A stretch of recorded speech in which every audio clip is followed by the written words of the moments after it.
Number 27، اگر رزق میں برکت چاہیے تو انسان شریعت کے احکامات کو قائم رکھے۔ جو شریعت کے احکامات کو قائم رکھتا ہے، چھوڑتا نہیں ہے، ہر موقع پر عمل کرتا ہے، اللہ رب العزت فرماتے ہیں ہم رزق کے اس کے اوپر وسعت کر دیتے ہیں، اوپر سے بھی رزق برستا ہے، اس کے پاؤں کے نیچے سے بھی ہم اس کے لیے رزق کے دروازے کھول دیتے ہیں۔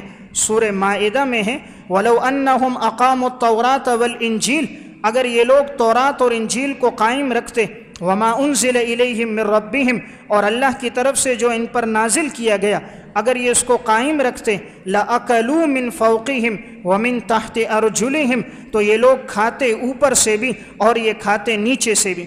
اوپر سے بھی اللہ رحمت کی بارشیں برسا دیتا، اللہ زمین کے نیچے سے بھی اللہ رزق کو اگا دیتا۔ یہ کب ہوگا؟ جب انسان شریعت کے احکامات پر عمل کرے۔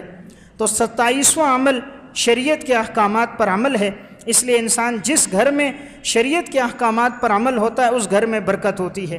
جس گھر میں دین پر عمل نہیں ہوتا، بے نمازی گھر میں ہوتے ہیں، قرآن کی تلاوت نہیں ہوتی، ہر وقت نیٹ، کیبل، فیس بک، فحاشی اور یعنی چل رہی ہوتی ہے، جس گھر میں ہر وقت موسیقی ہوتی ہے، جس گھر میں حرام کی آمدنی ہوتی ہے، اس میں برکت نہیں ہوتی۔